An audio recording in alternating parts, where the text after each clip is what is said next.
A story filled with anonymous sources from The Atlantic has made some pretty salacious claims about Donald Trump. This is a continuation of what we're talking about. Yeah. It's a continuation because, A, the Dems obviously are behind. You know, they're part of all this. The owner of The Atlantic, gave $600,000 to Biden's election. She gave $1.2 million to candidates just in the last few weeks. So the question, and I think, you know, Glenn Greenwald to me is brilliant. I just can't, every time the guy comes up with an angle, I go, you know, you're right on. He runs The Intercept. His point was that this blows up in the face of the proponent unless it works. Yeah. And he's saying, really, it doesn't look like it's working. My point to you is, why? Because Trump was already losing. He has lower numbers in the military than he's ever had. Why would you go here? You see, knowing that they're going to use it you see, it's just the media coming after me. It's just Joe Biden jumping this whole thing up. What is your take on it? You know, a great poll came out from the Military Times last week. Donald Trump's approval rating with service members 42%? 38%. Oh, 38%. 38%. Okay. Yeah. That is remarkably low, especially for a Republican. Right. So this story came out after that poll was released. Yeah. And I don't know if it was supposed to be icing on the cake.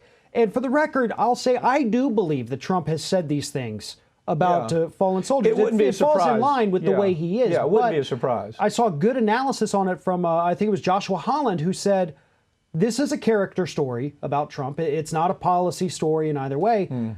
So what's the point of risking anything on this story? Because everybody already knows his character, and even people who like him don't like the character. Yeah. So you gain nothing from it. And it is a big risk. Yeah. Okay, it is a big risk. And Greenwald's point was this is more MSNBC, CNN pile. Now, he does such a great job following the story, the accusation made by Goldberg. Yeah. So Goldberg makes the accusation, well, I can't reveal my anonymous sources because I'm afraid they're going to be terrorized on Twitter. Really? Okay. So I'm not going to do that. But there's more stories coming and there's a lot more sources. But Greenwald says, okay, let's really analyze what just happened. Greenwald says there is a source, an anonymous source, and then the AP picks up on it and asks the question, who is it? MSNBC comes in and just reinvents. There's a source. They don't have any news source. CNN says they don't have any news source, but they go with the story anyway. The problem is this works for this guy.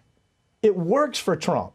I don't think people are analyzing how bad. There was a poll a couple of weeks ago. Do we believe the media or do we believe Trump? They believe Trump. Yeah. And so this just adds to it, doesn't it? Well, and what we've seen right now, and this fight's taking place all over social media, you have the Trump supporters who will straight up say, this isn't real. This is a lie. And then it causes fights, obviously, with the non-Trump supporters. They say, yes, it is. And so the whole thing is now devolved into this bickering online, distracting from real issues like the response to COVID and things like that. He wins in bickering. He does. Trump wins in bickering. And Goldberg, who thought he was going to do a good turn for the Democrats, just hurt him again, just like I've talked about before. This notion that CNN is going to win the election or MSNBC is going to win the election or this article by Goldberg is going to win the election, the Dems just don't think it through. This is going to fall flat, and he's going to use every bit of it the same way that he's using the threat of violence in the United States. The Trump administration has formally announced sanctions against several members of the International Criminal Court for investigating alleged war crimes in Afghanistan. Brigida Santos joins me to talk about this. Brigida, it's kind of a crazy stretch to say, look, somebody's investigating a war crime, and now we're going to sanction that person for investigating a war crime. Which members of the court have been sanctioned, and why is that happening? It just seems like a weird story. It seems like it sounds to me like it's something that actually is contrary to democracy. What's your take? Well, it is. Now, the Trump administration has frozen the U.S.-based assets of the International Criminal Court's chief prosecutor, Fatou Bensouda, and the head of jurisdiction, Pakiso Mochochoko, and also blocked U.S. companies, people, and banks from dealing with them. Now, these sanctions are not a surprise because President Trump did sign an executive order announcing them back in June. As for why, well, early in 2019, Prosecutor Bensouda called for an investigation of American armed forces and members of the CIA, citing information that they committed war crimes and crimes against humanity against conflict-related detainees at CIA detention centers in Afghanistan, Poland, Romania, and Lithuania in 2003 and 2004.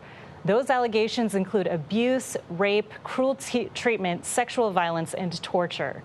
The U.S. has basically been trying to squash that investigation ever since then. So at this point, what they've done is they've tried to, well, they've attached the assets of these people in the United States. They've told them that they can't come to the United States, and if they do, they're going to be arrested.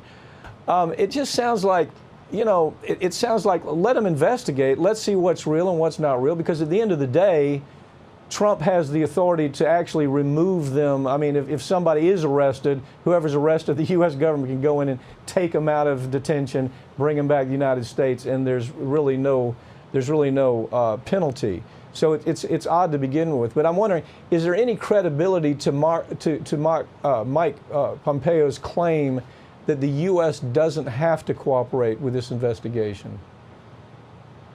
Yes, Secretary of State Mike Pompeo says the U.S. doesn't have to cooperate because it's not party to the Rome Statute Treaty that created the ICC. Now, technically, he's correct. The U.S. does not have to cooperate, but the International Criminal Court is the only permanent autonomous war crimes court in the world, and any individual, including U.S. citizens, can be brought before the court as it investigates alleged crimes that took place in countries that are party to the Rome Statute, which would make them subject to the court's jurisdiction. And in this case, that includes Afghanistan, Lithuania, Poland, and Romania, where the alleged crimes occurred. Now, the court can also investigate and, where warranted, prosecute individuals for war crimes when countries are unwilling or unable to prosecute. And while Pompeo says the U.S. has its own procedures in place to deal with service members who commit crimes, torture is illegal under American and international law, and yet no one other than former CIA analyst John Kiriakou has been prosecuted in connection with CIA torture. And to remind you, he was not imprisoned for torturing anyone, but for publicly confirming the agency's use of waterboarding and other torture tactics. Yeah. How is this going to impact the future of these kinds of inquiries? Isn't that what we should be worried about? I mean, you know, it's a two-way street here, isn't it?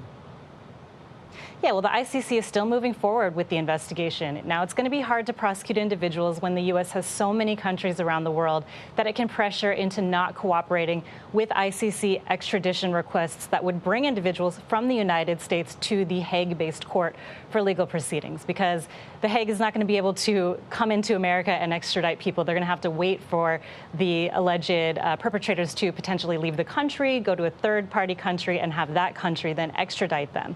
But the ICC was created in the model of the Nuremberg trials, which also were very difficult, yet not impossible. So we'll have to see what happens here.